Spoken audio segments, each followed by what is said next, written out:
one, like, what do you say to yourself? Your word is like a light to my feet, a light on my path. So again, I make reference to I make some biblical references in here because it's so hardwired to parts of the framework that we experience, especially in Western society. So that's why I make reference to it. Uh, so a lot of it will like culminate and make sense to you. So that's the reason that I do that. Um,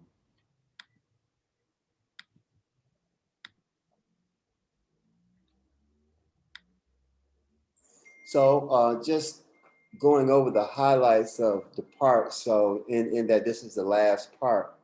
Part 1 and 2, we were defining some terms. We talked about what a mantra actually means, the introduction of sounds and symbol, all is mind, and in that Hermetic law, everything exists in the mind. Also, part 1 and 2, we talked about involution, and that's being actively involved in the process of changing the mind, which is very key to what we were talking about in 1 and 2. And then our responsibility as instructors and warriors of knowledge in the 36th chamber, what our specific roles are to you, what our roles are. And I looked up the term social engineering, and they offered two terms that were diametrically opposed to each other, and that didn't really fit what we were about. So I took the liberty to coin a definition for what we do. We facilitate a martial arts experience to guide you through a process of self-mastery, godship. So that is our role as 36 chamber instructors,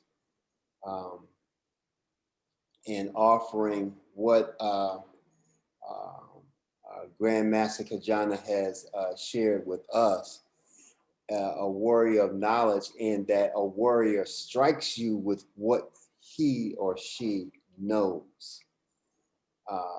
And the more you know about who you are and what your role is on this construct is vital.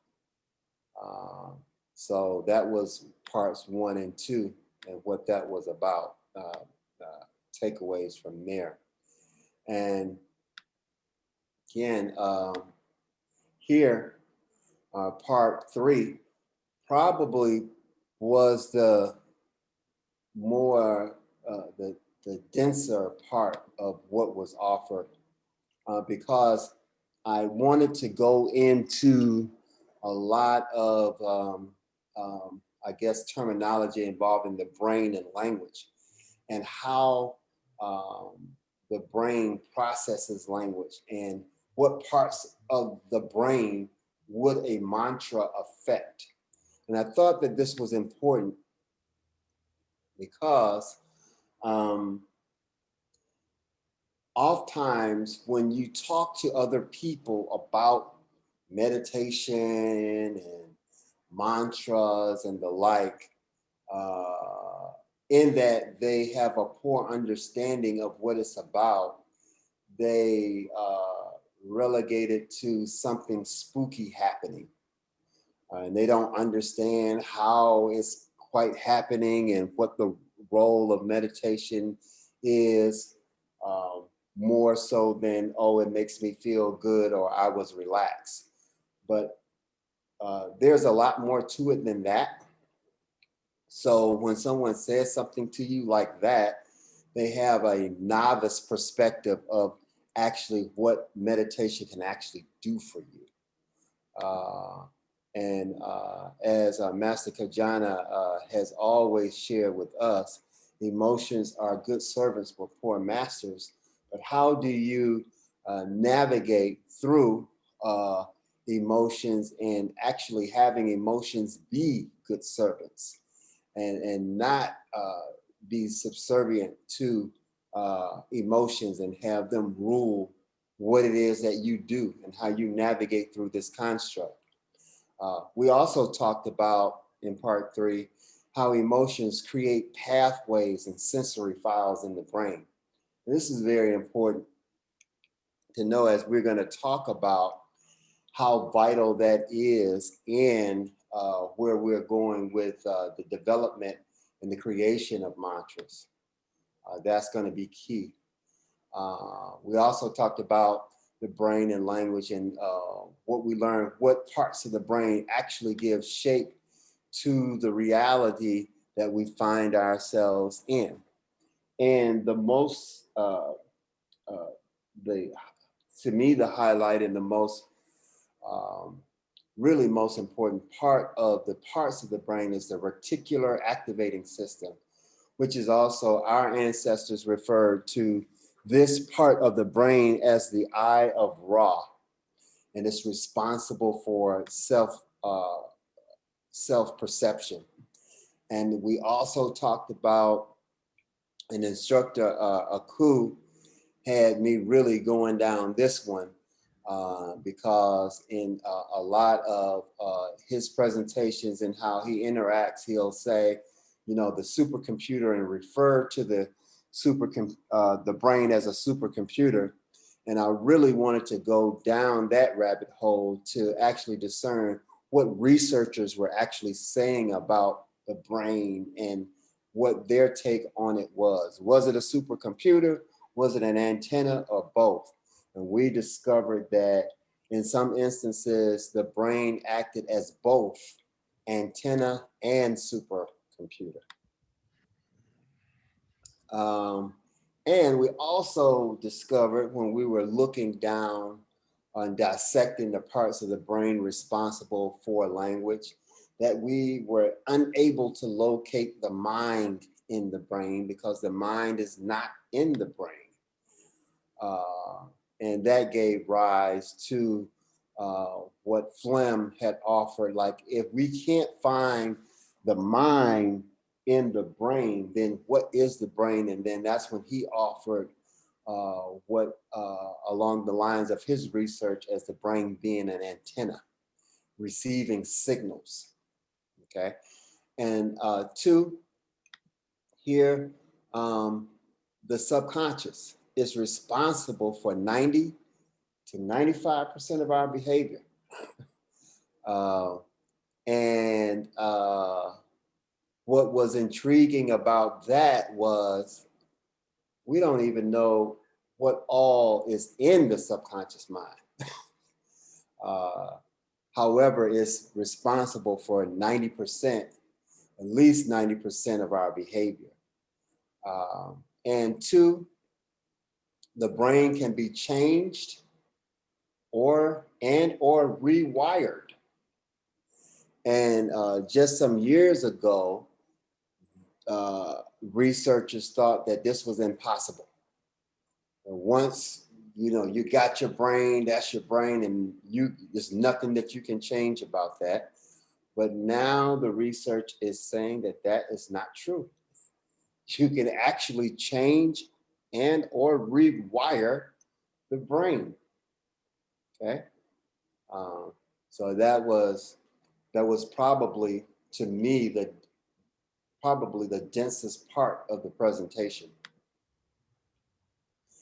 Then again, part 4, as we kind of like briefly highlighted, and I just like to revisit it here, the Western psychology and its influence on the societal state of mind, television and music programming, the conscious and the subconscious mind, the conscious mind being only able to process 40 bits of information per second, whereas the subconscious mind processes as much as 40 million bits of information per second.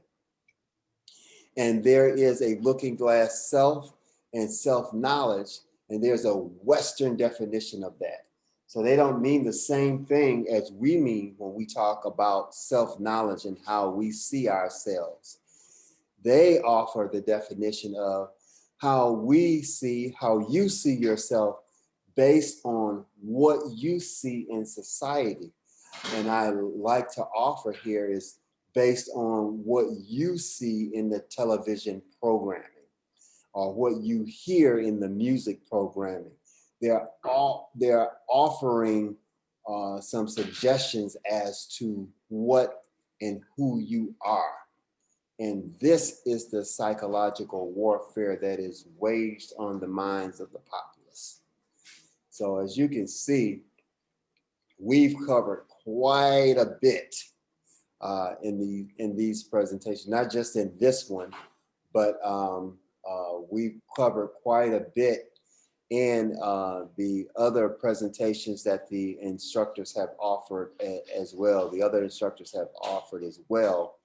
And it is our, the way we're going down this path is we seek to have the presentations build on each other so that you get this eclectic approach and really offering who and what you are and what you're capable of doing.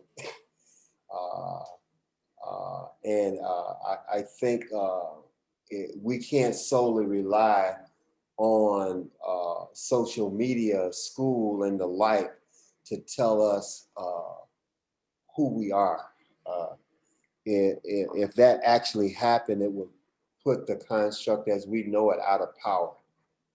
So we see it as our part of our responsibility to offset that war and give you a fighting chance to win, which that's what our role and responsibility is.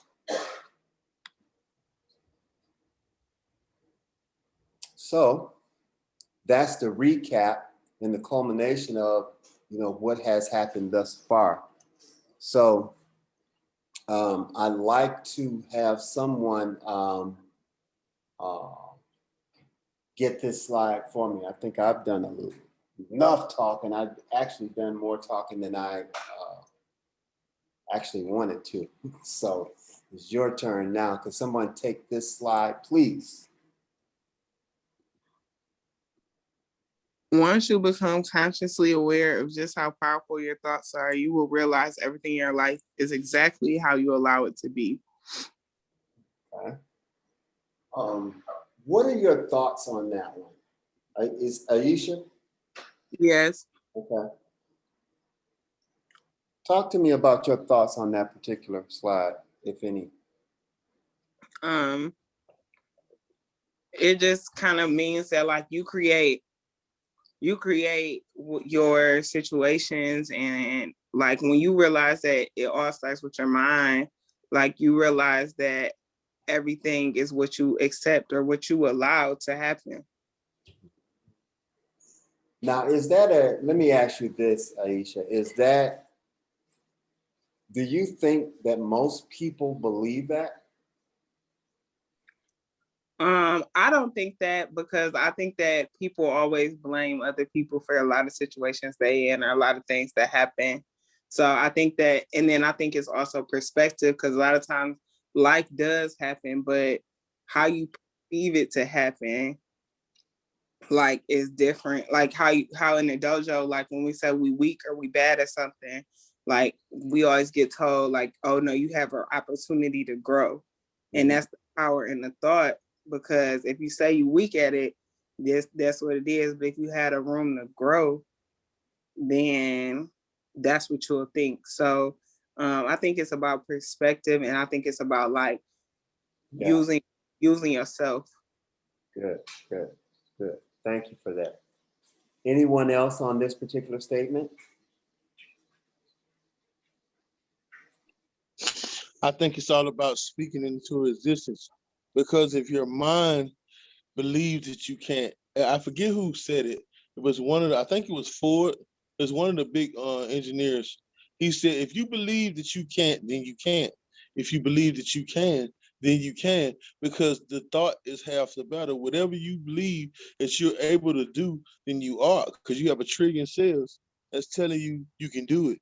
But then again, if you say that you can't, you have 1,000,000,000,000 cells that's telling you you can't. You won't be able to do it. Right. Absolutely. Thank you for that.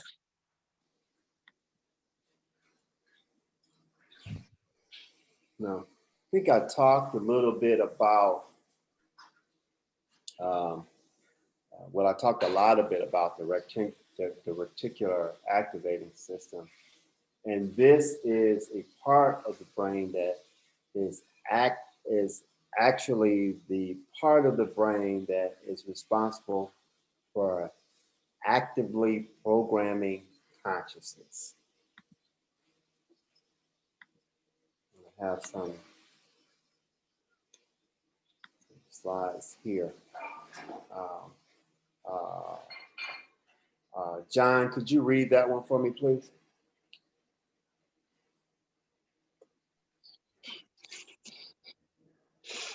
Okay.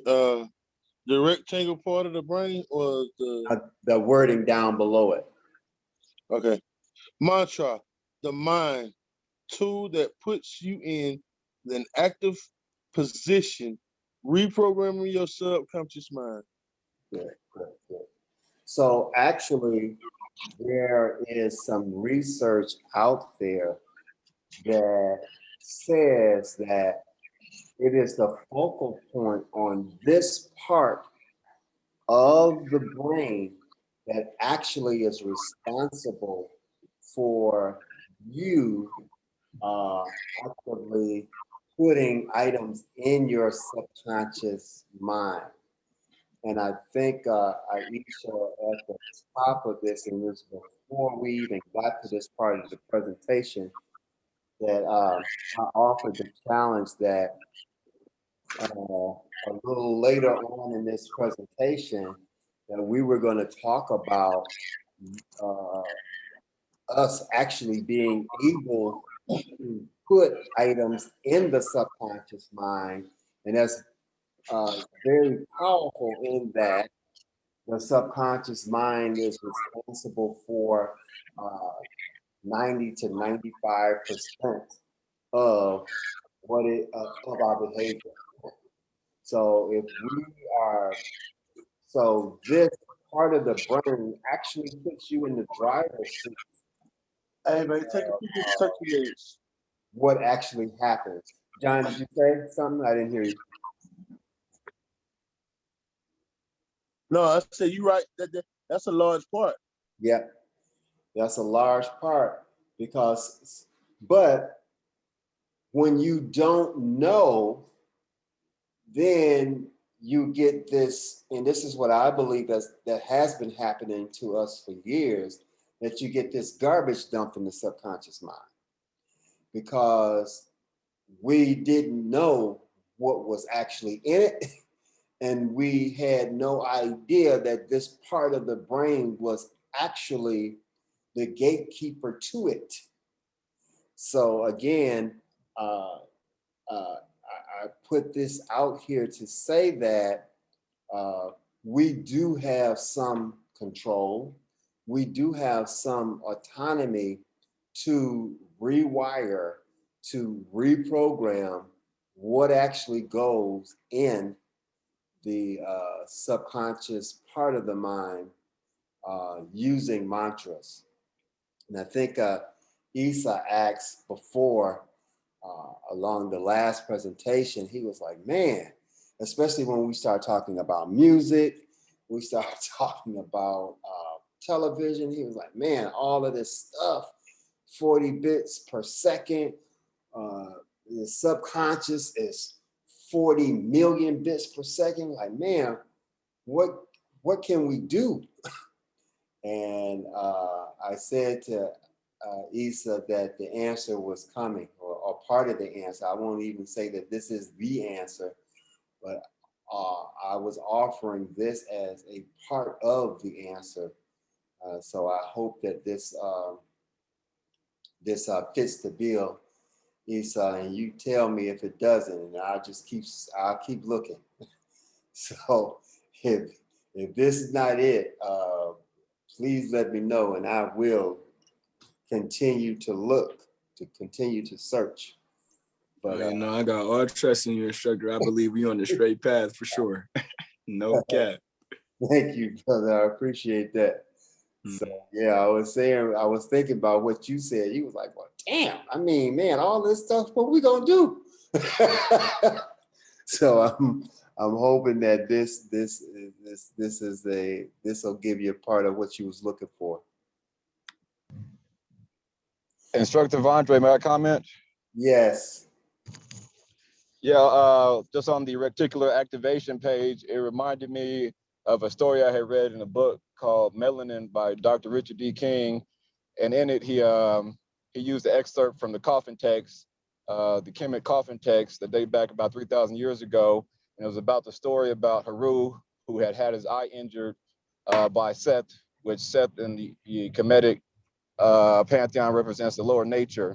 And so he went to Ra, and Ra, with the help of Jehudi, helped form him a new eye in place of his physical eye that had been damaged and blind. And so he was able to see the world in a new light with that third eye, which is, represented by the eye of Ra, the eye of Haru, the pineal gland. Right. And so how that falls in line with the reticular activation is that through thought and through spirit, you can reprogram that to see the world how you see fit. Yes. In its true nature. So Ashe. Ashe, brother. Thank you for that, Bert. And Bert, I thought that I had a picture of it, and I promise later on in this presentation, I will have that picture where the eye of Ra is consistent with how the reticular part of this brain is actually shaped. And that's why they say that the reticular system is referred to as the eye of Ra. So thank you for your share, very powerful share. Thank you for that.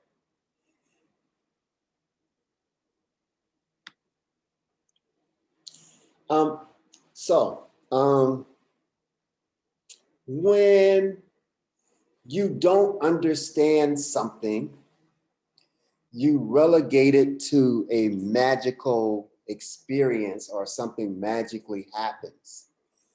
But there is something even in that. And that's why I had this particular slide present here. I want you to, someone please read this. And I thought it was a powerful share. And I thought because it's associated with the power of the mind or the power of words. So could someone read this particular slide for me, please? Did you know the difference between abracadabra and avada kedavra is abracadabra means I will create what I speak. And avacadabra means I will destroy as I speak. The words come from ancient Aramaic and was said to be used by witches in spell work. Abracadabra is a powerful spell. It looks like this below. You would write this downwards to rid yourself of evil and write upwards for good luck. People of the ancient world wore it as an amulet. Yeah. And I thought that this was like amazing. I was like, man, we hear this term all the time. I had no idea what it meant. You know what I'm saying? I had no idea what it meant. And in the study of this, in the presentation, I was like, wow, it kind of like flipped my lid back to where it said, I will create when I speak. And then the flip side of it is, I will destroy as I speak. And I thought that it was fitting, especially as we move through or navigate through this presentation, as to that is exactly true. And I think, John, you alluded to it earlier when you said, I think you offered one of the engineers, like, if you think you can, you can. But if you think you can't, you can't, you know. So it is as you speak. Any thoughts on this? Is that Hero reading this? Yeah, Oh, actually I have thoughts on this uh-oh. because Yeah, please. we was talking. Me and Instructor Keith was talking about words and how they're broken down and different things of that nature. And he was telling me that everything is really a spell. When you think of something, if you don't say it or you say things repetitively, you're spelling it out and you're actually casting the spell. Like when we in class, that's why he was saying don't use the word try. Use the word do instead of try. Use different little things to remind yourself in power, because when you actually cast that spell, you're saying it out of your mouth. You're Yeah, speaking it into existence. absolutely. Absolutely. Thank you for sharing that.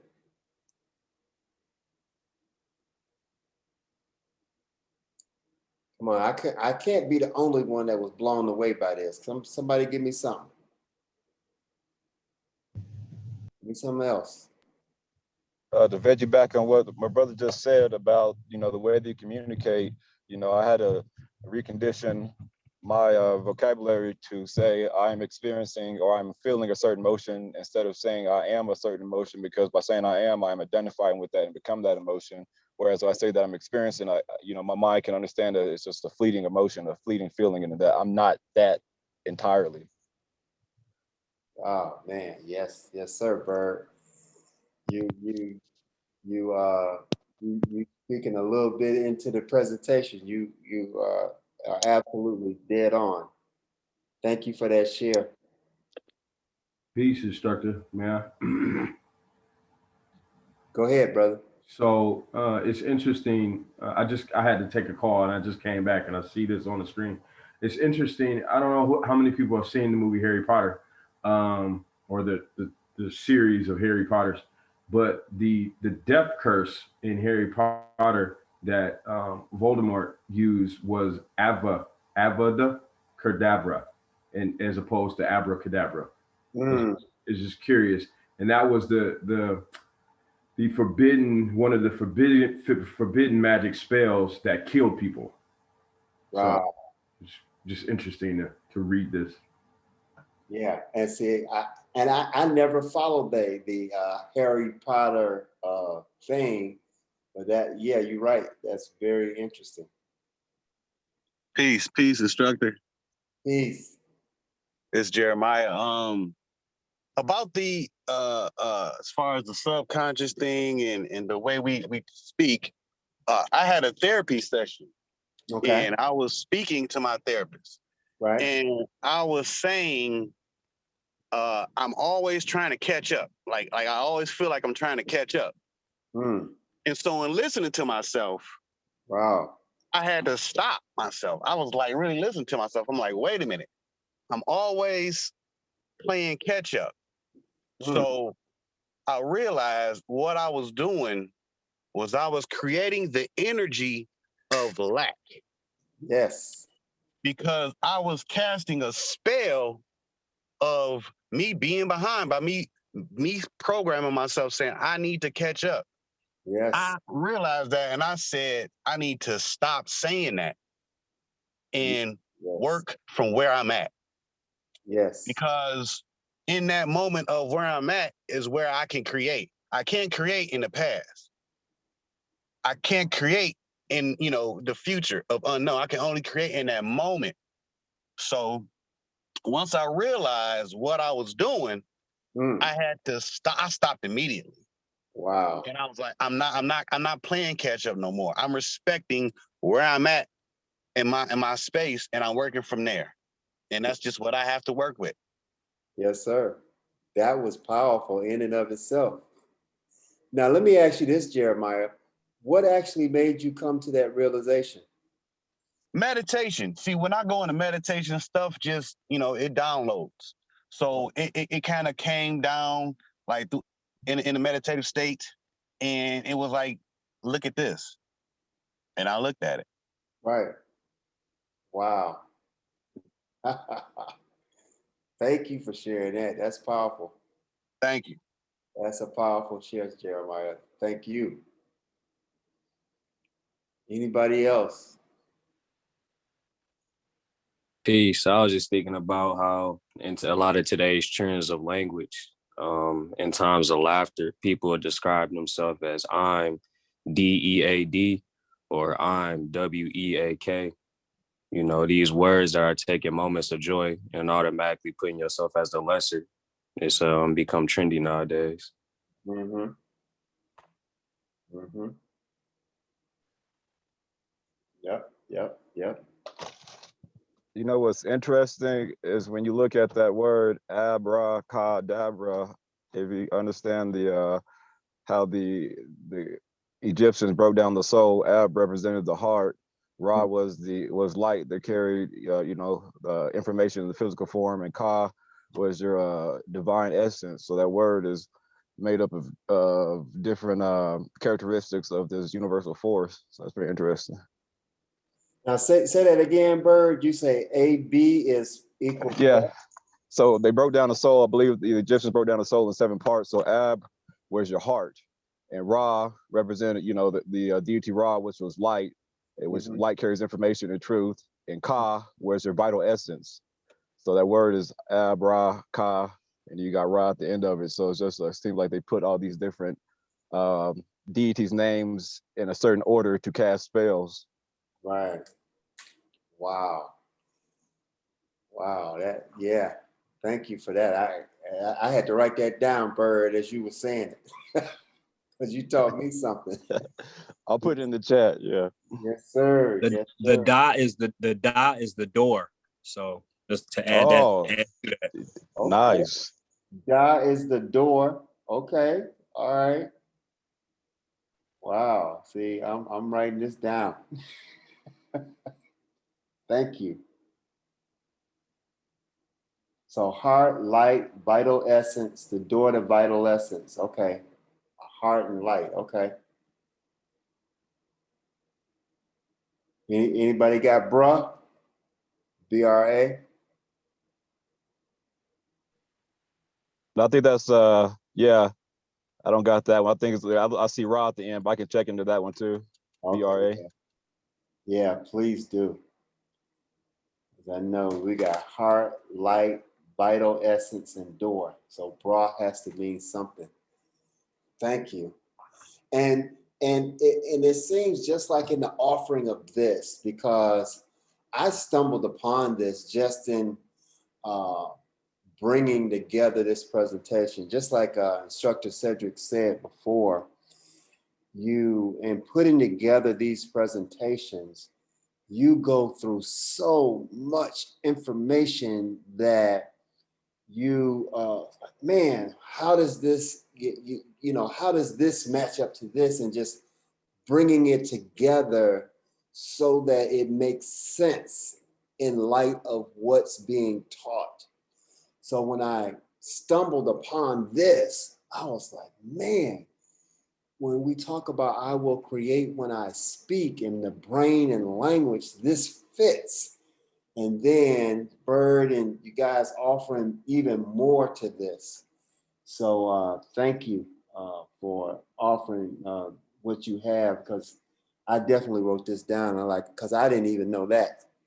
Because when I stumbled upon this, I was blown back by it, because this is a term that I've been hearing ever since I was a kid and never knew what it meant until now. So thank you. Anybody else?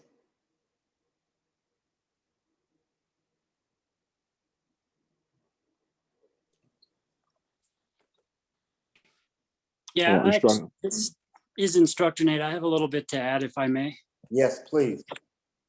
It just kind of dawned on me all of a sudden, like a lot of these, or this abracadabra, like is in the form or the name of the gods, and each culture has like a different like name for all these gods, but they exist in every culture, and these spells come about as a result of drawing direct power from each one of these gods, and each one of these gods like represents a different realm in the multiverse, if you will. And a lot of that is made clear in Doctor Strange in the way that like they cast spells and actually will draw energy directly from these places in the multiverse to do things that are just like, you know, make believe, if you will, to most people, or beyond your wildest dreams. But the ancients used to tap into certain powers and abilities that we just can't even fathom on the levels that we are these days. And we're working towards that with our spiritual enlightenment. So this abracadabra, like these spells go like back into the ancient past, into places that we aren't even like aware of anymore. And a lot of people do keep a lot of this from us so that we don't have access to like these ancient gateways, if you will, that exist within ourselves. Yeah, absolutely. And you're ruled by what you don't know. Exactly. And what you guys, what everybody was talking about earlier boils down to frequency programming. I mean, everything is on a certain frequency, whether it comes in through a sound or a thought, or, you know, a sight or something that you see. You know, it's all part of a frequency that is designed to program us. Mm-hmm. Absolutely. Absolutely. Thank you for sharing, Instructor. Thank you. Can I share, Instructor? Yes, please. Mm-hmm. Yeah, I was just looking at something on that exact factor. Frequencies and higher knowledge, they knew centuries ago about frequency and higher knowledge, because the way that they built different things and the way that they use different sounds to make instruments that's historical, that they found in caves and they found in tombs, they can't even replicate. They don't even know what they are. Mm-hmm. But recently, they just changed the frequency on the towers and stuff. And that's what they've been playing with these G5s and G4s and all this stuff. All that's about frequency, the music, the vibrations of the water, all that's in tune with the same thing. And centuries ago, our brain could connect with that, but we've lost that part, or it went dormant somehow, because back in the days with the gods or whatever, they had the ability to move different things just with their mind. So, and they knew what certain frequencies would bring water or push water. That they still haven't realized that yet, because they've been looking at the pyramids over 100 years, and they still don't understand how did they get the canals and the waterways that they had. And a lot of people say the only way they could have moved it physically, because they didn't have no cranes, they didn't have no bulldozers, they didn't have none of that equipment back then. So how else could they move such large objects with their mind? That's the only answer. Wow. Unless you ask them cats from Ancient Aliens, they're gonna say that the Africans couldn't do it. The aliens did it. Right. We only use about 5% of our brain. And see, that's the thing. See, I think that we were the aliens. See, we just lost that ability, because any other people, any other race, they all go back to some god, some alien, some mystical being that could control dragons, that could shape mountains. But I think that we lost that essence, and we just dumbed down over the centuries, and couldn't get the power anymore. Ashe. Ashe.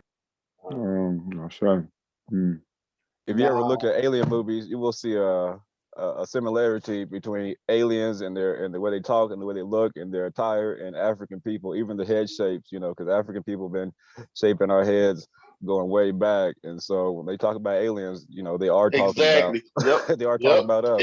They have spears and stuff like that. Yeah, it's all that. There's another side to it too, where people have suggested that aliens have come down here and like accelerated our DNA and our evolution. So they could have been playing with their own evolution down here and just left us behind as like some kind of byproduct or something like that too. I don't know. I don't Now, know. now I have to speak to what I've discovered just in just bringing together information. Instructor Nate said something. He said, "Well, we only use only 5 to 10% of our brains," and what has been something that even I have taught, not really knowing.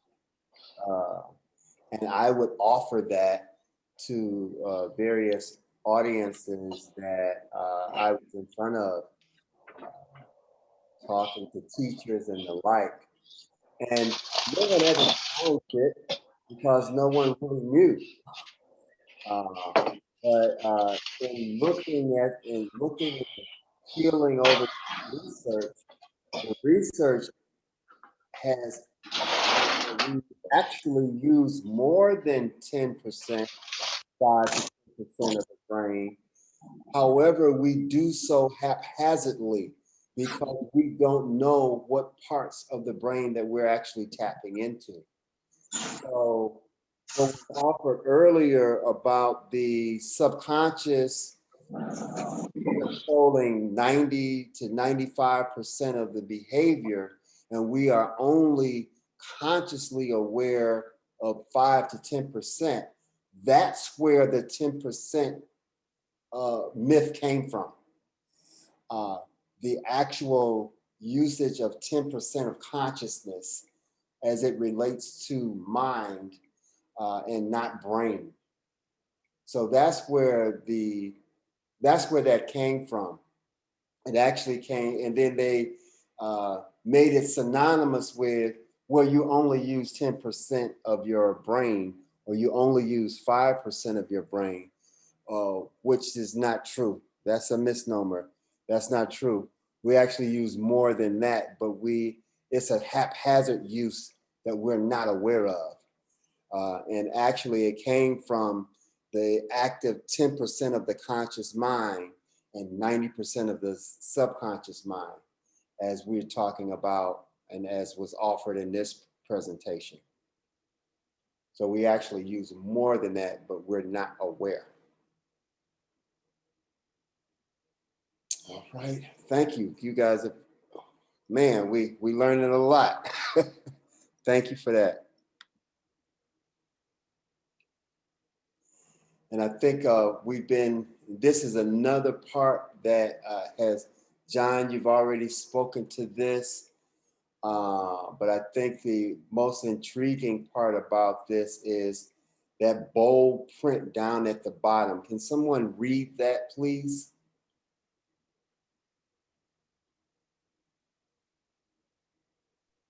The cell. Kenyatta, go ahead. The cell in your body react to everything that your mind says. Negativity brings down. And then that part was cut off, but I think the most important part was the cells in your body reacts to everything that your mind says. You know what I'm saying? That I was like, wow, let me just get that part right there. Woo! You know what I'm saying? So come on, expound on that, Kenyatta. Oh man, I'm still vibing on that. Yes, sir. All right.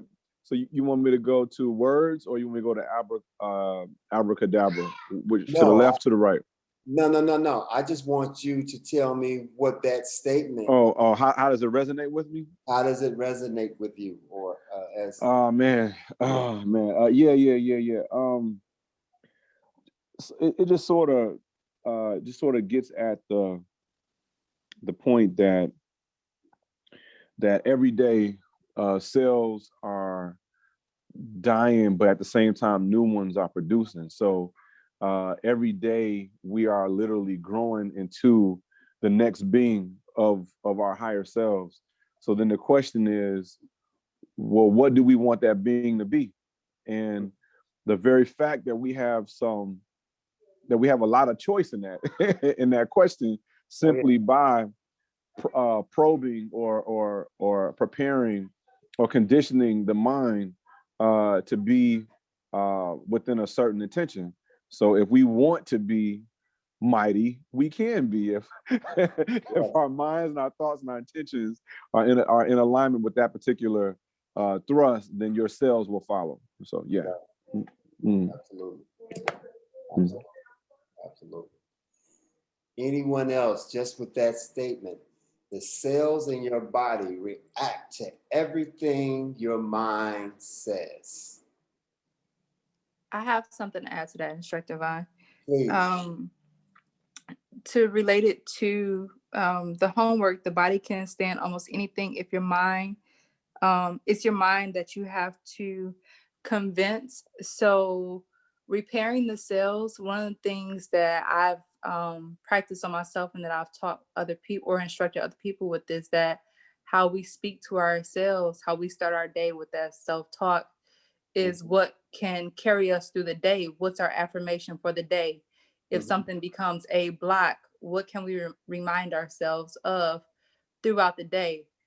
As simple as I got this, or we can take it biblical, no weapon formed against me shall prosper. However you look at it, just that self-talk, that reminder to yourself and your thinking that everything is possible so long as your mind can see it and can apply it, then everything else will follow.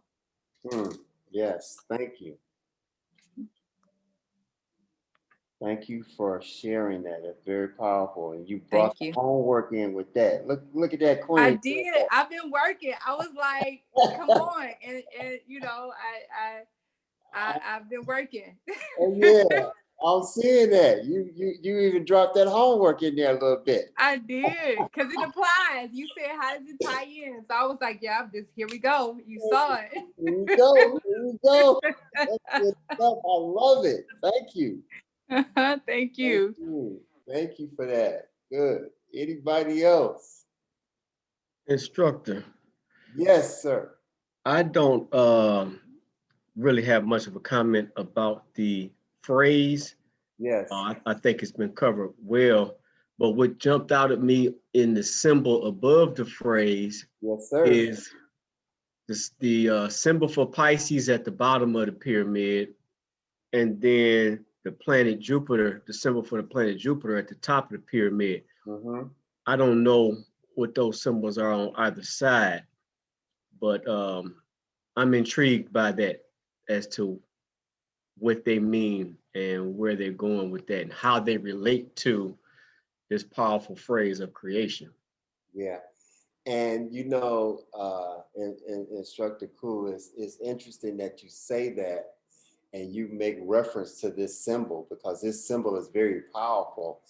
And I wanting to delve in that, but that took me to there's a whole nother chapter that opened up. So I was like, well, and just like the instructor said before, man, it's just so much stuff that you uncover in researching and putting these things together that you just don't know what to put in, what to pull out. So you just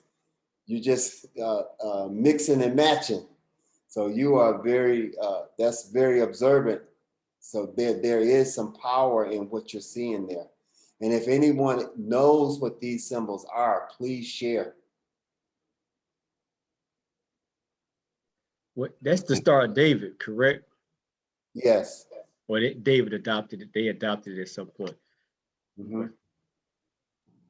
Well, I know Jupiter is expansion, so that could be why it's like on the upper half, like what you say expands into the upper atmosphere. And then Pisces is like you transforming things, or or creation. Creation can be related to transformation. So like those things that you say come back down in the creative or transformative into material things. That's just my understanding on it. What about the symbols on the side? Anyone know what they are?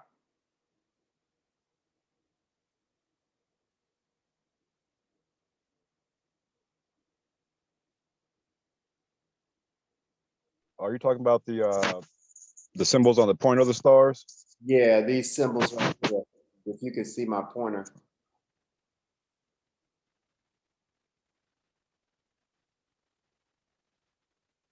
Yeah, I got those. I got all those symbols are in a book that Grandmaster Kajanis had us read. Okay. I gotta look at that book when I get home. I can put it in the chat. If not, this what I'll do in the next call.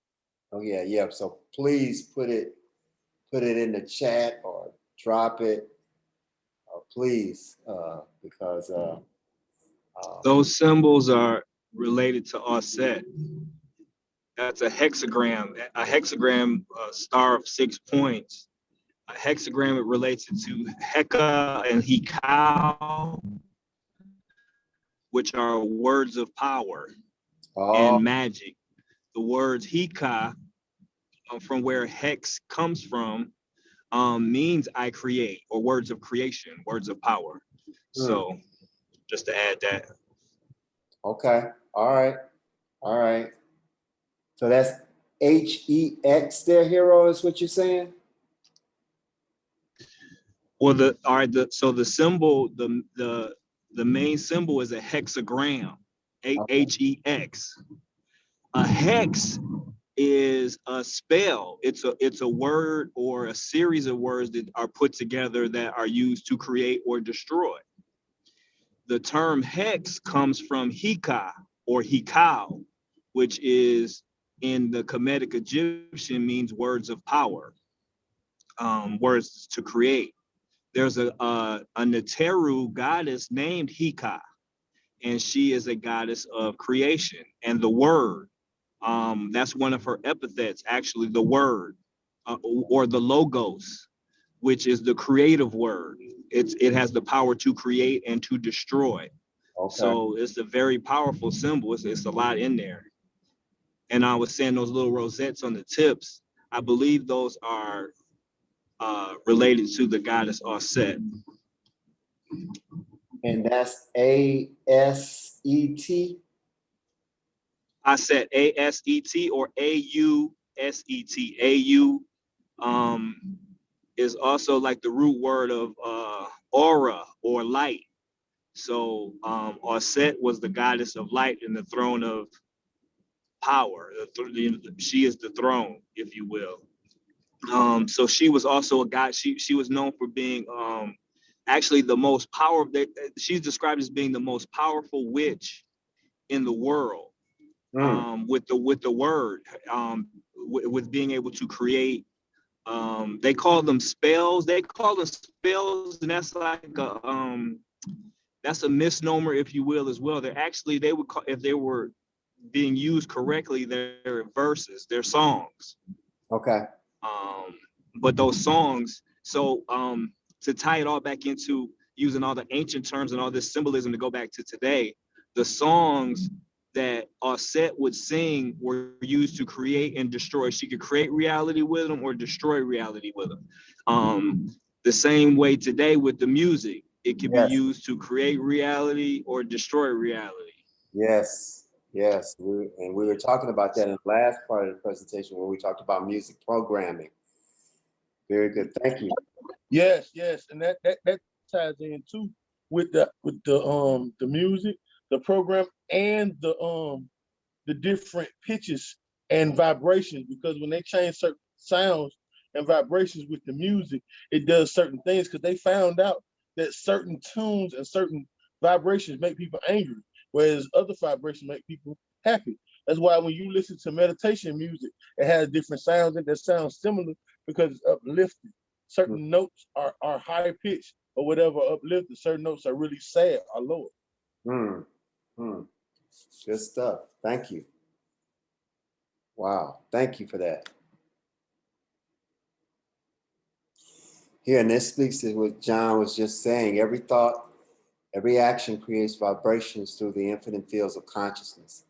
Be mindful of your thoughts and emotions, for their effects are far more potent than you realize.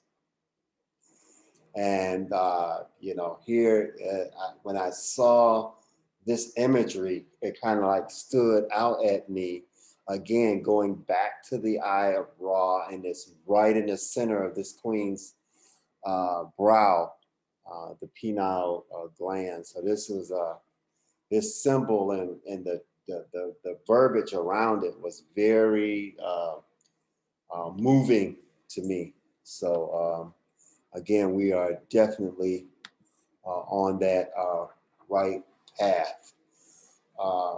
Here, often, and we've already been talking about it, what are words? What are the phrases? What are the words or phrases that you use? Oh, it's a typo. To describe yourself or your reality. That's that typo. It says toe, but it says it's actually two. And words are the sounds of expressed thought. And here offering, you know, what words and what terminology and what phrases do we use to describe ourselves? What words or terminology do we use to describe the reality in which we find ourselves in? And Jeremiah shared very interesting thought, real time, as to, and I'll just repeat here because it is so befitting here, where he was in his therapy session and he says, man, I'm always behind. And coming to a realization that he was actually creating that reality for himself, and came to this epiphany that that's what he was doing in actually saying that. So now, going back to what Isa was offering earlier, that the question that Isa had before, it was like, well, man, all of this music programming, this television programming, this abracadabra, the opposite of this word, man, how do you get out of this stuff, or how do you kind of like find this this middle ground, for lack of better terms? And it's tied to being vigilant to the words that you use to describe yourself and or your reality. And that's where a part of the answer starts from. Is like, think about the words you use to form and shape the reality that you see. Now comes the homework. And we've already had someone share like a part of the homework, which I was like, yes, homework was all shared. So I want more to come forth in sharing now the homework. And I think I have here the next slide to share homework. So I know part of it was already shared. So if we can, someone can take some more on, because it's quite a bit here, because I want to address the question of, you know, how do you change your frequency? Oftentimes, many of us here, we're either students and or professionals. How do you see yourself in the professional world or in the professional realm? Is it separate? How do dynamic people speak to themselves? How do you upgrade your self-image? And oftentimes, many of us don't see there being a need for an upgrade because, again, you say, well, I'm of the mind that you're already enough. So I don't need an upgrade. I just need to come into realization of who and what I am. So I'm open to that as well. So now I want some, you, especially if you haven't shared, I want you to share out with your homework. So we had someone already share out about the body can stand almost anything. It's your mind that you have to convince. Adrian shared that earlier. I want someone else to share these other questions as well. So which question would you like us to start with, instructor? Any questions that you want to challenge, that you want to take on, brother? Doesn't matter. Okay. I'll tackle, how does self-talk sound with creative people? Okay, go ahead.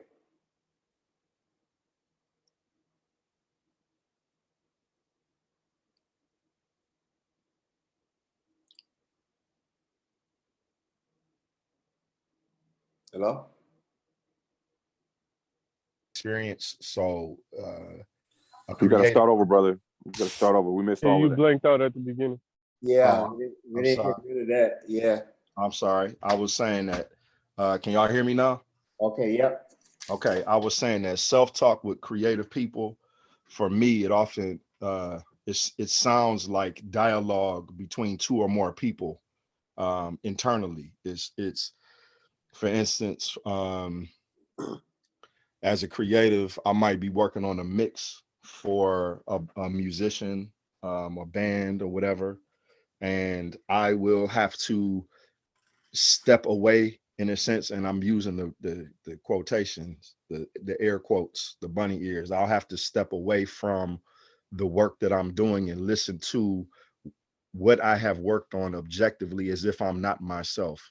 I have to listen to it with what we call fresh ears. I will detach myself from what it is that I'm doing and listen objectively to the work that is done, as if I'm just hearing it for the first time. And from there, then questions are formed. Is this working together? Are these elements in the song working cohesively? Is there something that sticks out that's a thorn in my ear? I use a different phrase, but for the purposes of this talk, I won't use that phrase. I share that privately. But is this a thorn in my ear? Is this displeasurable? And then if it is, why? Because often the listener won't know why they don't like a song. It's not that the writing is bad, the melody is bad. It's not that the harmonies, or it's there's something dissonant that's quote unquote rubbing the ear the wrong way. But it will be a frequency that is that it just doesn't feel, it doesn't physically feel right to the ear. And so there's a way that You got to say that part again, Paul. You went out. I can't hear you.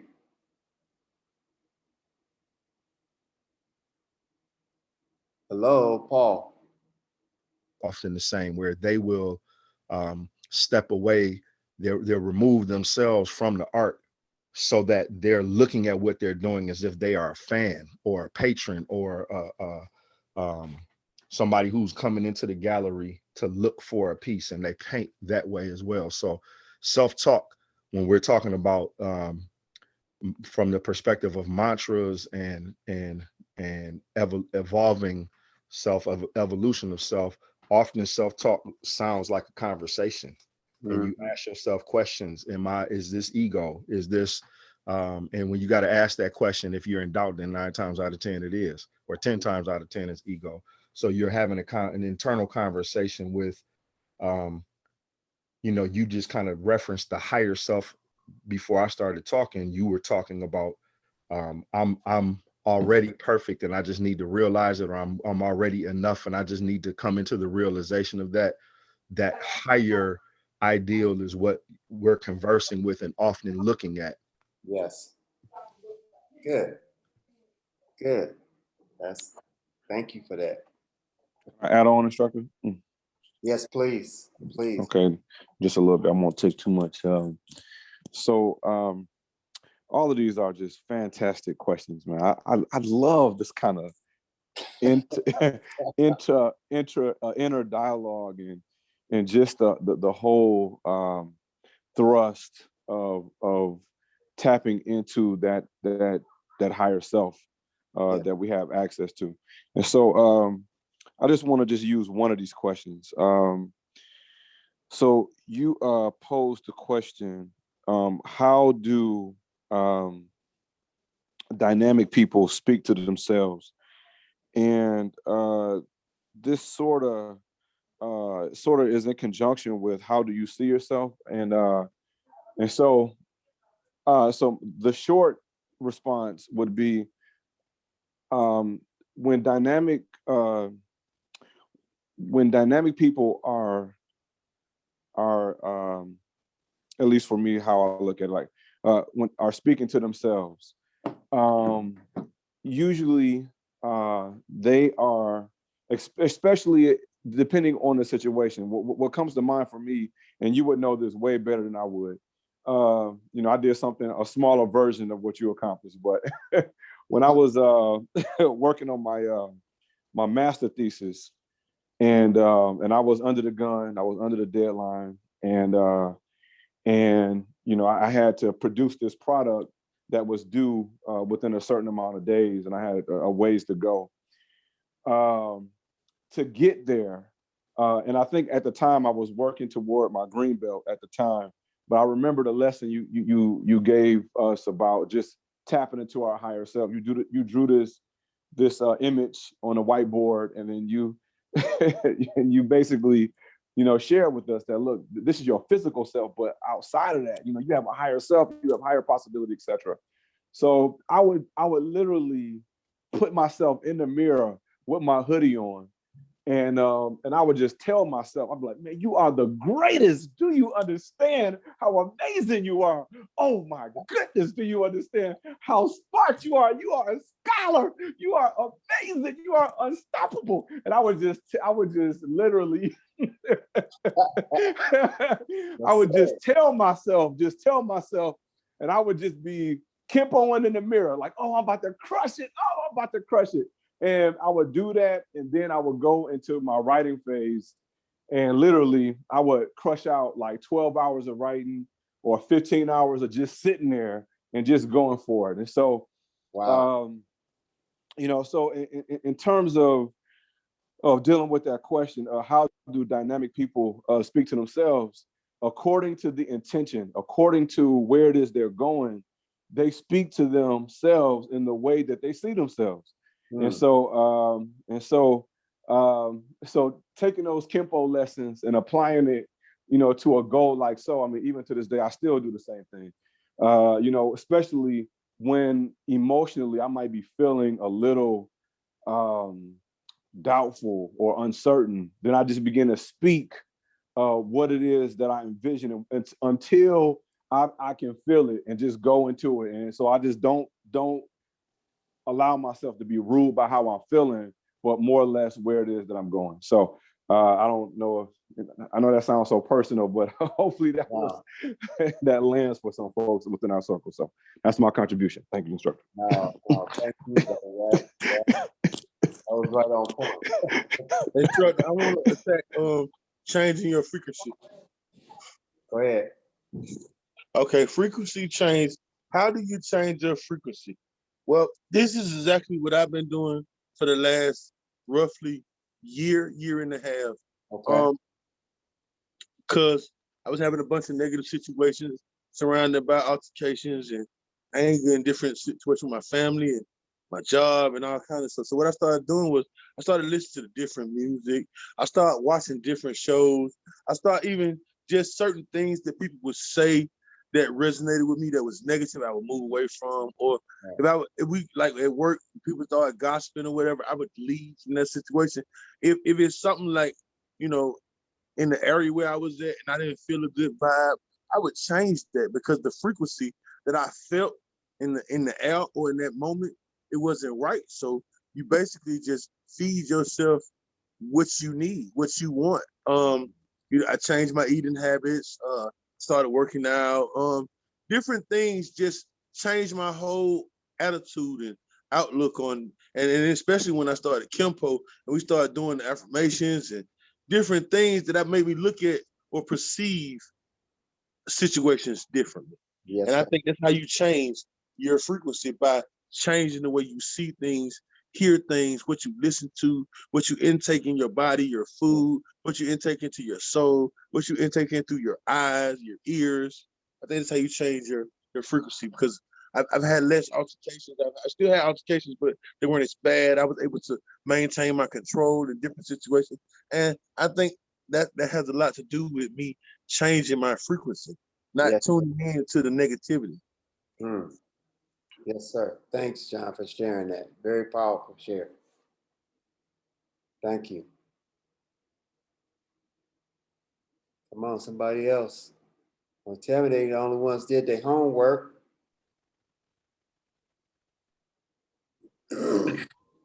I have something else to add to the change in the frequency. So one of the things that I typically go to first when I feel like I'm off balance is the foods that I've been eating, and to see if that's a part of it. And then like the company, the friends that I'm keeping, if my focus has changed, those are the different ways in which I change my frequency, but definitely starting with food and the company in which I keep first. Like maybe I've been binge watching Law and Order over the weekend, and somehow my energy is off because of it. So just being able to acknowledge why my frequency is changed and how to get back to where I want to be is a big thing on being able to change the frequency, because being able to diagnose what the issue is first, or being able to see what changed or going back to identify with it helps me to say, oh, dang, let me get back here. Or if I am in a good space, how do I maintain that? Like if I'm on a roll, have I been getting a bunch of fresh air? Have I been eating the foods that I need to? Have I been getting enough exercise, seeing my family and friends enough? So it's two sides to the frequency of building it up more or changing it for me. Good share. Thank you. Thank you. Thank you for that. Right, I'm done. That's all my homework. I'm done for today. You done showed out today. You done did 2 parts of the homework. You showing out. I did. I said I was coming prepared today. I did. Thank you for that. Hey everyone, it's Gigi. All right, Gigi. So I agree with what everyone's saying with all of these. The question that really was interesting for me to work with was the abstract. Okay, good. Thank you. And this question to me is speaking to the capacity that our brain has to be rewired. And as someone that likes to study the brain, I've always been fascinated by this disorder that's called synesthesia. And it's when people's senses cross. So someone can like see colors when they're reading words, for example. Okay. Or like smell something when they hear a specific sound. And I like to think about this in terms of like healing and transformation, like intentionally asking myself weird questions, I guess, like, and also in the healing process, noticing when I'm going through transformation and like kind of cueing into something visually or like add more sensory input so that I can really hold on to that transformation, I guess. Wow, that. Now I wanna ask you some questions about that. I want to ask you 2 minutes. I just want to about the disorder that you were talking about. Could you go a little bit more into that? Yeah, it's like because we have hearing, right, smell, sense of smell, vision, and basically in their brain they're having a cross with the senses. So I don't know neurologically exactly what's happening with that, but there was a novel I read as a kid and I was really fascinated by it. There was these kids that had the disorder and they would intentionally go and get acupuncture, for example, because it was like triggering the sensations to come up. So they were seeing things when they were getting acupuncture. So sense of touch was causing them to see colors.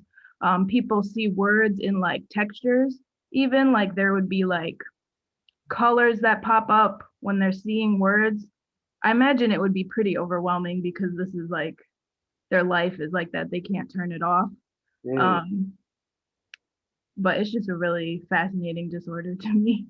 Wow. Yeah, that's why I was like, wow, I want to hear more about that. Like this one lady, I think every time she heard her husband's voice, she could taste popcorn. So it's just like really, it would suck if it was a bad taste, but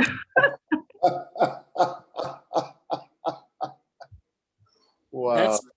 That's kind of crazy to hear all that. I've honestly have seen colors before or like tasted them, and I have literally seen sound waves come at me before.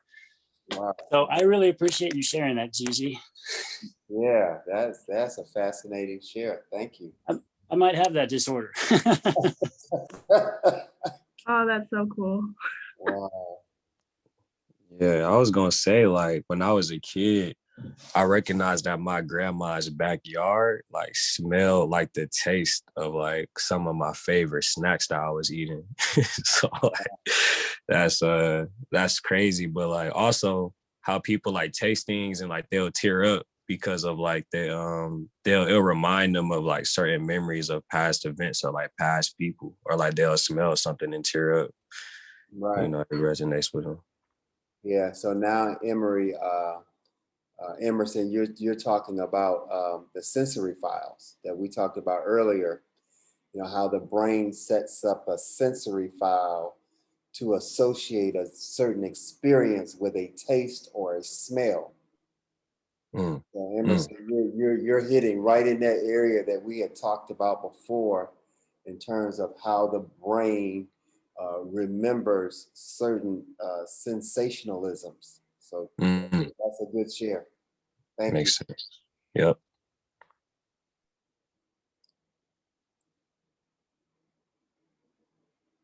Did anyone tackle upgrade or the self image upgrade or the professionalism? Instructor.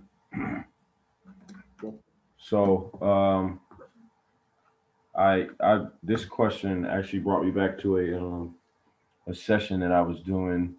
I was working with a restorative practice coordinator at Ferndale High School a couple years ago, and she wanted me to do a workshop on vision boards, and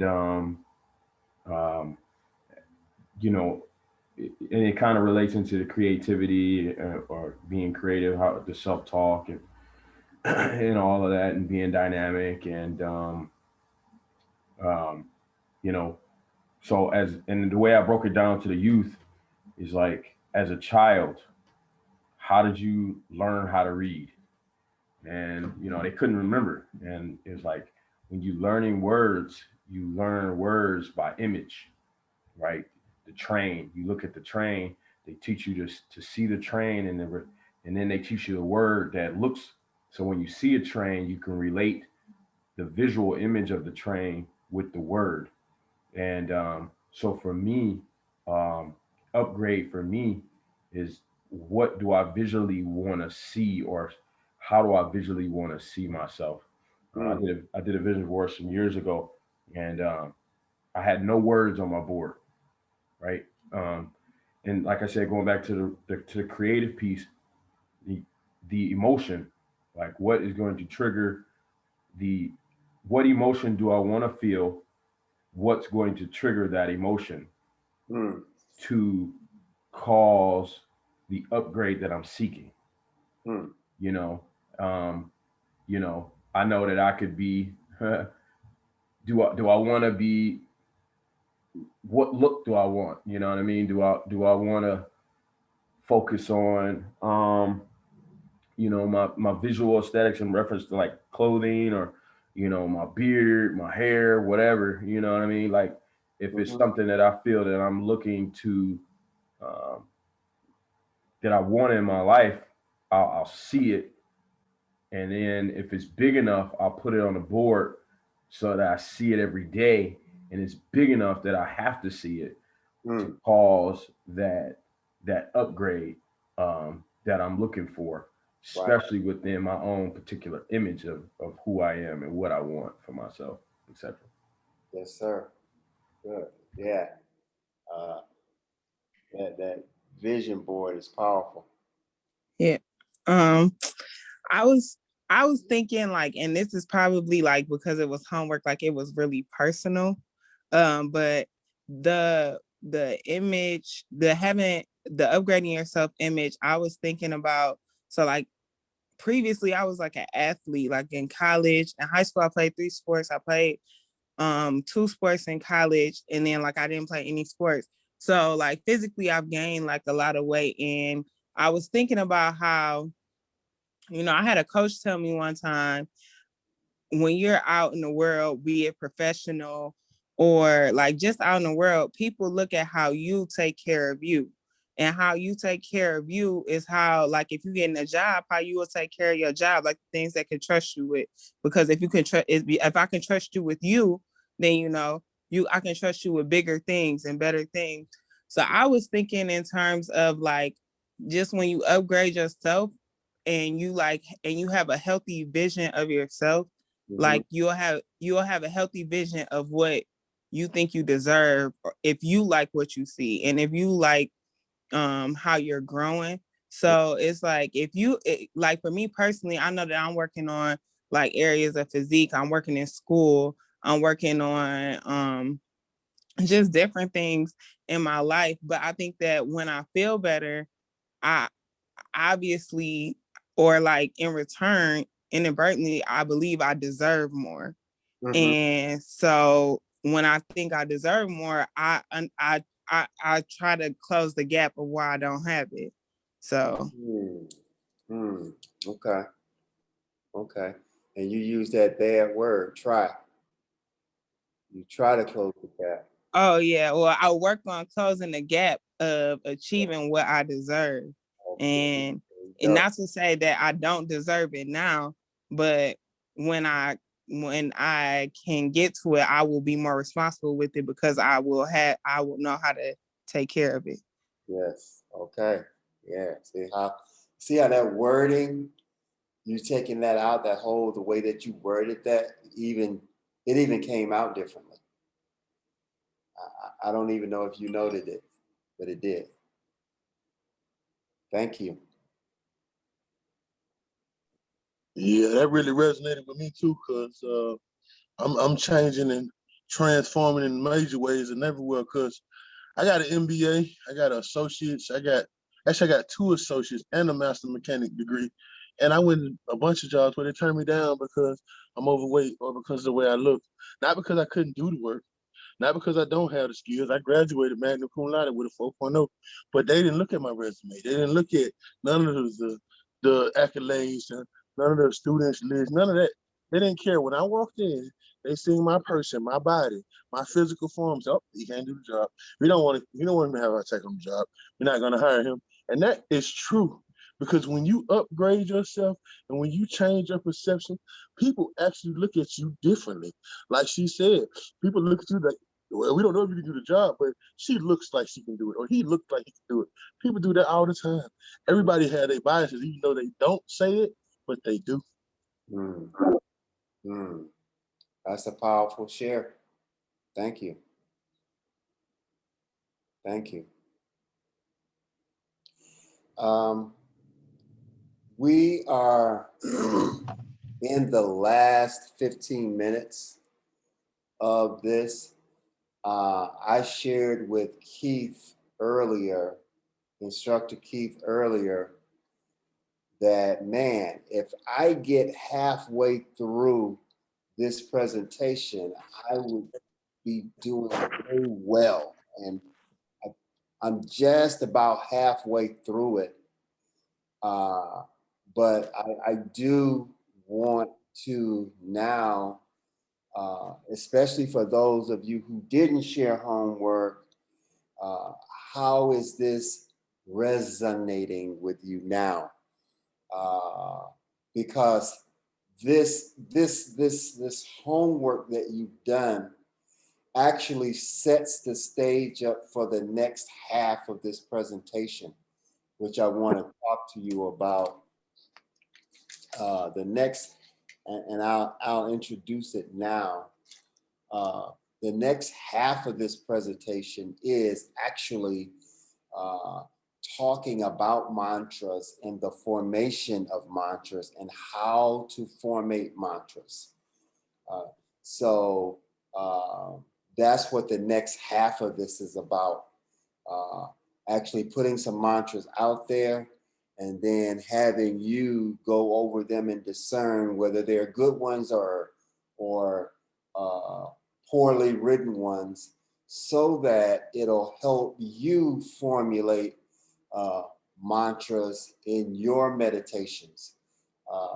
Instructor Aku has already started many of you on the most important part of it, is setting aside some time to actually spend some time in the work of putting items in your subconscious mind so that you can intentionally rewire what it is that you have in your subconscious. So that's what the next half of this presentation is about. So I'm going to end it right here for the sake of time, because I want to be very respectful of time. And now I want to offer, those who didn't share, instructors. I know Instructor Nate has offered some, Instructor Aku has spoken on some things that have resonated with him. Just others to just do an open share of what you think thus far as we proceed through the last part of this this presentation.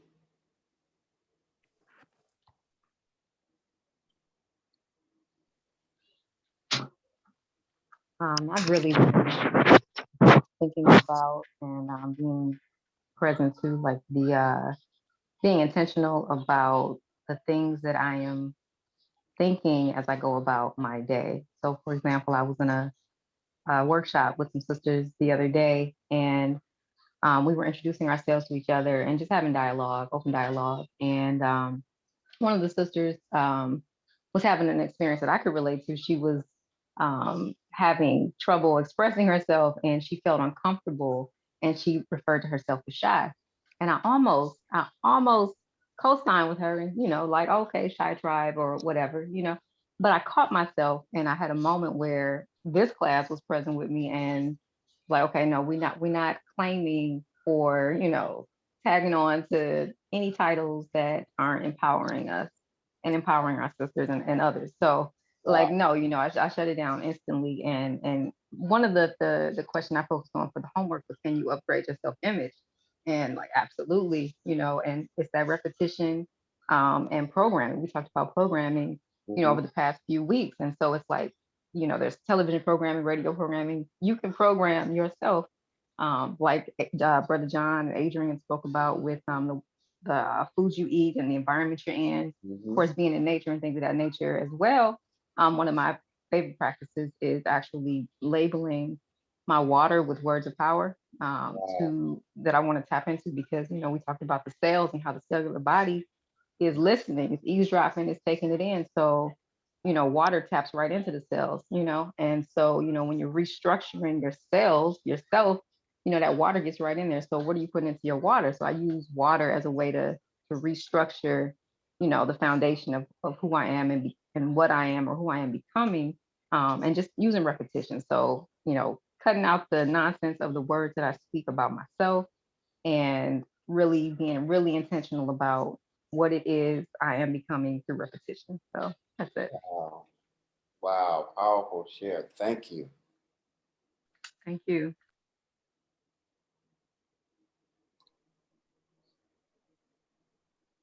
Anyone else, please? Yes, sir. Instructor, I just have. I'm sorry. Go ahead, sis. Go ahead. Okay. All of this is like, it's just fascinating to me, and it all started with me trying to find myself, me looking to find myself. And I met Professor Smalls a couple years ago, and he was doing a lecture, and he said one of the things we need to do is start with, to change ourselves, to start with our history. So, I asked him, okay, what if I don't know my history? Where do I start? He said, you just find your ancestors, go back as far as you can, and when you can't anymore, you start looking at different types of celebrations and things like that went on. But in that journey, I found all types of information that have instituted a change in me, as far as looking for divinity and in locating or reaching out to find answers in my meditation, practicing different forms of divinity. And I feel like the things have been coming to me here and there. And I feel like this is like a culmination. Me being with the 36 is a culmination of all those things. It's Wow. I never would have imagined being with a group of people with the same mindset, learning and studying, because everything I've done has been on my own. And just reading so much different things, and it's been a journey, because in me finding myself or becoming a better person, or more knowledgeable, or I don't know how to explain it, but finding my divine self. Mm-hmm.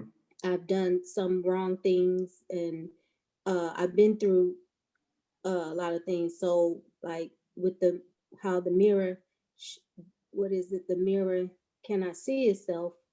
And I've been told, okay, you learning doesn't make you better than other people. So even though I didn't feel like I was doing that, I was giving off that vibe. So that brought me back, and it's just like I had to use those different things to like sit down and say, okay, how can I change this? How can I change that? And so that's just to say I've had a little of most of the questions in here, changing my frequency and my image and how I see myself, how I talk to myself. So I really appreciate this. I'm gonna just keep saying it. I really appreciate it. I appreciate you all. I appreciate the comments from the fellow students, because it's like, it's just a big bowl of information, and it's just, I love it. Thank you. Thank you. Thank you for your share. And please, any way that we can support and continue aiding you on your journey, please feel free to just give us any suggestions or anything that we can do to continue that growth and development with you, that you're experiencing. Well, thank you for sharing. Ashe. Ashe. Ashe. Y'all got me in the Ashe. hallelujah corner. Hallelujah. Go ahead, Yada. Ghost, whichever one you want to share, whichever one I want to share. Yes, sir. I'll go, brother, real quick. We appreciate you too, or you as well, Teresa. So welcome to the university. Welcome to the university. And I wanted to give a shout out to Teresa, Hero, Rada, and Adrian for continuing forward. Also to Instructor Bird and Instructor Nate from Denver. So we welcome you and thank you for being a part of the collective. So, and obviously a shout out to the Detroit students. So you all are wonderful. So what I have is, you know, pretty much what we talked a lot about tonight, which was, you know, abracadabra, and then, you know, the magic words or spells. We dissected that word abracadabra, but that's just one word, you know. Imagine how many other words that are out there that we need to dive into that we're unaware of. So, you know, having said that, I also see this as a form of hypnotic language or hypnosis. So even the word try, that's a form of self-hypnosis. As Rada said, that word shy is a form of hypnosis that she was imposing upon herself, her friend. So we unknowingly impose hypnosis upon self and those around us. And, you know, these words, they slip by our conscious resistance into the core of our subconscious. And then they ricochet or boomerang into our DNA and back into our thoughts and ultimately manifest unwanted constructs. So we must continue to dig and dissect and uncover these word spells, and that's all I have. Peace. Thank you. Thank you, bro. Man, can you say that again? Yeah, you know what I'm saying? Damn. Damn. Flip by our consciousness and then boomerang back into our DNA. Damn. Alakazam. Oh man. You gotta watch the replay, brother. Watch the tape, brother. I am, sir. Thank you.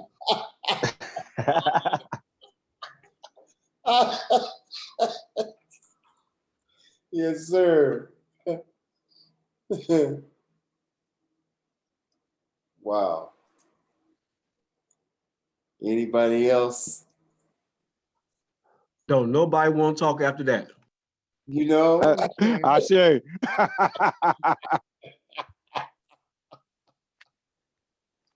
I want to share. Go ahead, Queen. Share, please. Peace, everybody. I wanted to share some of my homework, and as far as professionally, the question was, how do you see yourself? Lately, I would say for the past 2 weeks, I've really been focused on me. Usually everything that I do is always focused on somebody else, and I had put everybody before me instead of just really focusing on certain things and not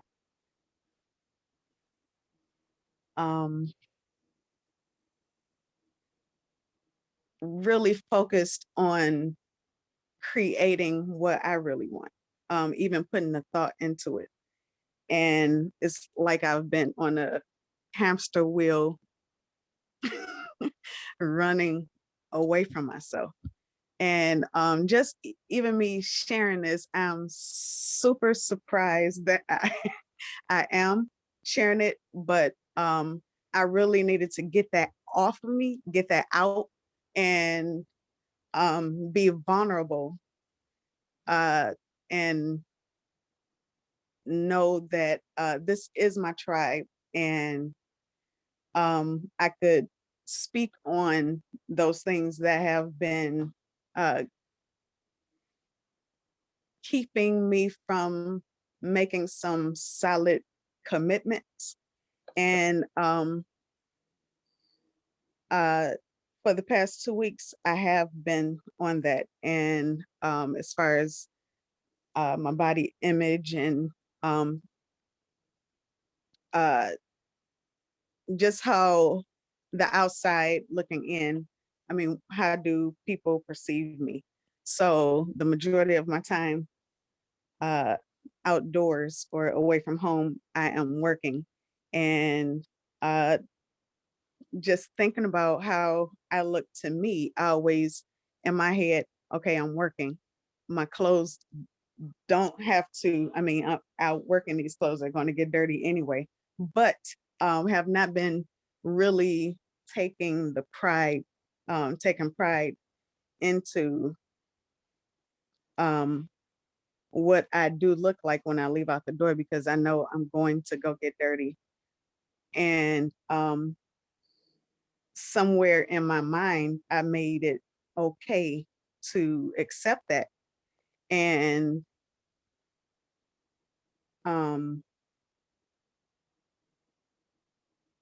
uh, want to learn what part of the brain that needs the love of a mantra immediately, like 911. So I have been working on that, and I eat cleaner now. To date, I've lost I lost 15 pounds. Wow. And I've been really focusing on that. I mean, I really had to look in the mirror, and it's that mirror is a excuse me, the mirror is a motherfucker.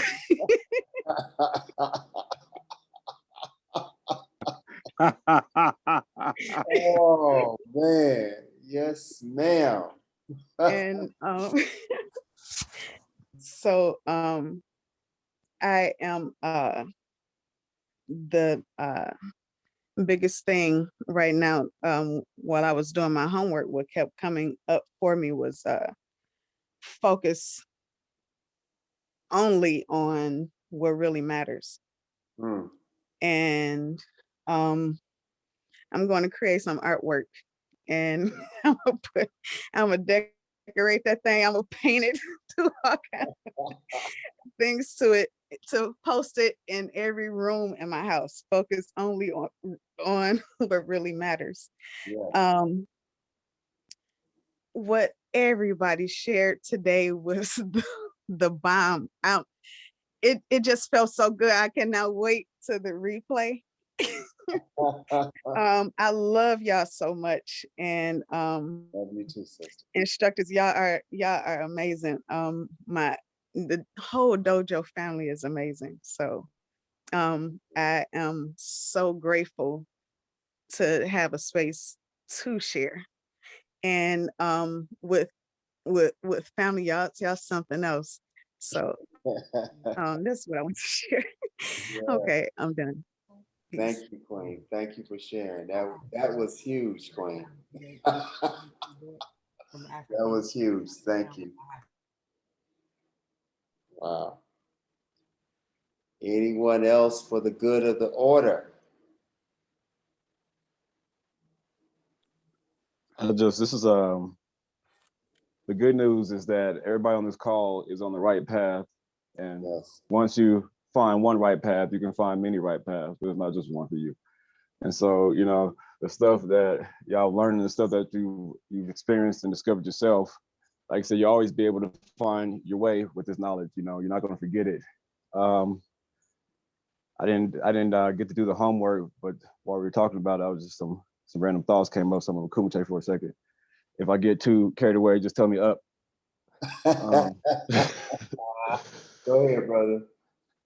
Yeah, but as far as, you know, what we're here for, you know, it's a purpose. We all got a purpose here. We understand that. And what I found interesting in my studies is that one of the most prevalent deities in Africa was Haru. And if people don't know the story of Haru, you know, immaculate immaculate conceived son. But the point of the whole story was that he was to become a hero through, going through trials and tribulations, and inspire people to be the best version of themselves. And this is how the African civilizations operated. Everybody was inspired, no matter what they did, if they tended to pigs or if they were pharaohs, inspired to be the best version of themselves. And they understood that means being powerful. One thing that stood out and that I would like to share is that all African deities were either forces of nature or scientists, people who made great achievements in science. And what we study in here is science, and don't let science separate you from magic, because this is a magical world we live in. And so I share that to say, study science. If you want to get where you want to go faster, more efficiently, study science, understand the science. And once you get to the science, you start seeing the magic in the science. And the way that you change yourself is every day you wake up, you're a new version. Your environment is new, you new, none of your cells are the same, everything's new. You have the opportunity every day to write the story that you want to write. And in that story, you are the hero. We talked about the dialogue you speak to yourself, create an antagonist voice in your mind. Those feelings, those doubts, those complexes put in your mind by other people, make them antagonists in your story. And that's how you talk to them when they pop up and they communicate with you. But everything they say and everything you say is driving you to your purpose. Like I said, we're here to be heroes, we're here to inspire. And that's, how I've been able to use this discipline to really help me in my day-to-day. I wake up and I'm just, I'm open to whatever it is. It's kind of like writing with me. I don't know what's going to happen when I sit down with that piece of paper and that pen, but I'm going to let it flow.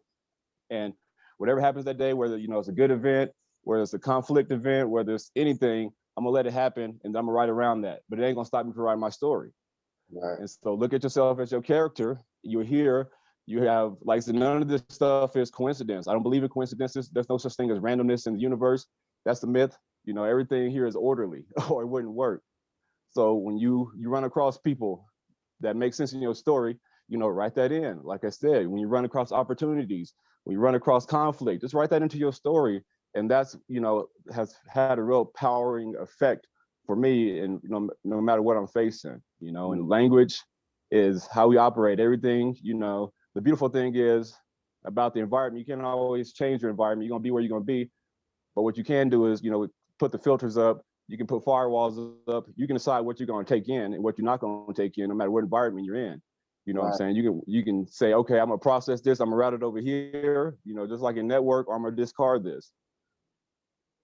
The way to do that is understanding, like I said, your body is nothing. Every part of you is a antenna. Every part of you is a computer. Every single part of you, you know what I'm saying? So you're always going to be receiving signals and informations. What we're learning here is how to pick up, signals and information and wisdom from all different sources, whether it's perception, whether it's thought, all this, like I said, every bit of information that comes to us is coming from the wisest source that we know of. All of it, every particle, everything. And so once you start to open yourself up to, and that's how you start to interact with your day and with yourself every day, the possibilities are endless. And you realize that these limitations that we think exist, they don't really exist, because now you can marry the science with the magic and it makes sense and you can articulate it. And once you can articulate it clearly, then it's real. So these classes are, I can't tell y'all how amazing this information that's being shared, because, this is over my eyes. And like I said, every time I see, I walk out here a little bit taller, and by taller, I mean a little bit more elevated, a little bit more involved in my understanding of self, which is the point. Once you understand yourself, nothing is foreign to you. At that point, you God in whatever realm you're in. So, yes, sir. Play with this magic, play with it. Believe in yourself. Like I said, have some absurd expectations with this magic. I really have some absurd expectations, because you'll be surprised what you can do. When I would have first came down here and instructor would have told me, I'm going to teach you how to fight without your eyes being open, I would have thought he was lying to me. That's absurd, but it's not. And y'all start to understand that when you got to run roles. So you're like, okay, well, if that's not absurd, other things ain't absurd. So really, like I said, play with this. This is magical. Like, but have it rooted in science. Like Kaba Hiawatha Hamini says, spirituality is unseen science, and science is seen spirituality. Come on with it, brother Bird. Somebody better pass that plate. Somebody better pass that plate.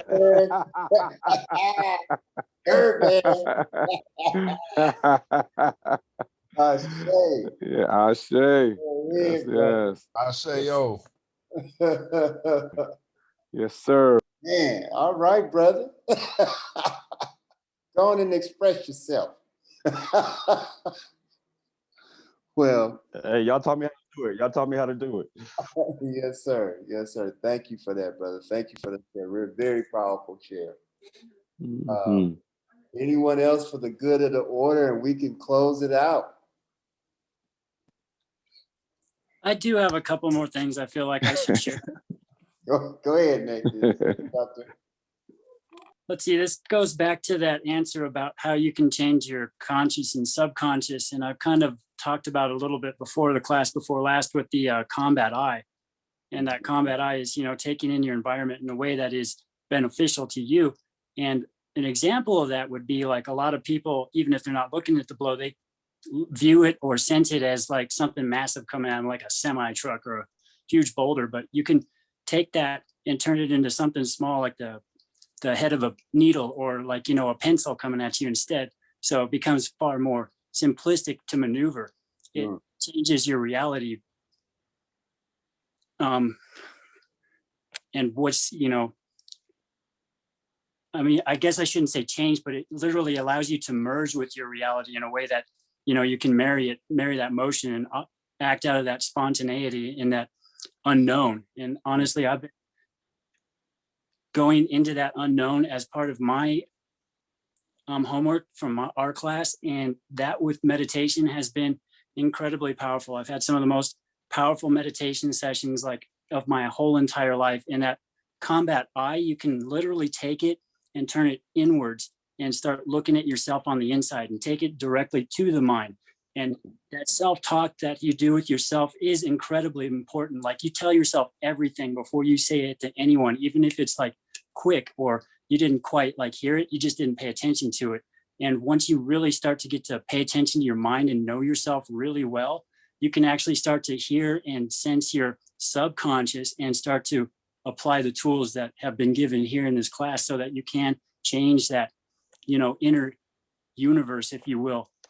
And a lot of that speaks to, working and talking to your DNA. And I've been connecting a lot of my my universal field with it, if you will. And I've had so many like experiences that are beyond words, and like I'll go and write them down because like at least what I can, so that way I know how to get back to it the next time around. So that's pretty much what I had to share right there. But I just felt like it had to be said because it plays into a lot of what everybody's speaking on right now, and it's that fine point direction. And the only other thing I'd like to say is, Bird, you said the word play with the magic, and you don't have to play. Like that's like throwing a blow. You don't want to do that. You want to just simply apply it and use it where you should, use that magic, but in its proper place. Wow. Well, yep.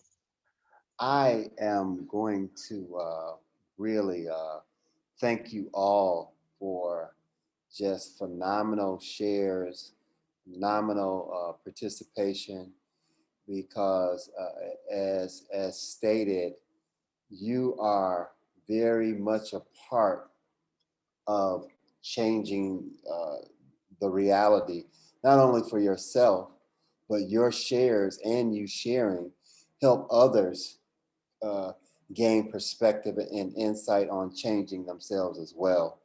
So I don't want you to be in the chat and feel that you can't share or that you're not welcome to share.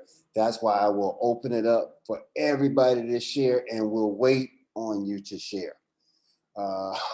So again, thank you all for sharing. Next week, I should be able to wrap this up. Again, I gear the presentation on how receptive you are to in your sharing.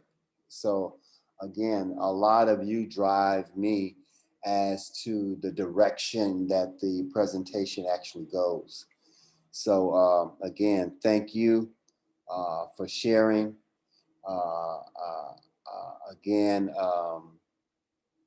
I will see you next week. Some of you I will see tomorrow. You know, those that I don't see tomorrow, I'm going to definitely see you Saturday. And you guys have a good evening and sleep well and wake up in meditation or go to sleep meditating, because all roads lead, begin and end with meditation. So On that, thank you, on that, instructor. may I Peace and share love. just a little bit more? I'm sorry? On that, may I share just a little more, if I may? Go ahead, brother. You know what, Instructor Nate? I want that to burn in you for the next time. I'm gonna Nope, let I you be perfectly understand. the first person to share next time, brother. Yes, sir. Thank you, man. I appreciate you. Love you. I'll take that in as part of my homework, and I love you too. Yes, sir. Thank you, Chief Instructor. I appreciate you. Appreciate you. Good night, everyone. Peace and love, family. All right, peace, everybody. Peace. Peace. Awesome class. Thank you, Night. instructor. Peace. Peace. Peace.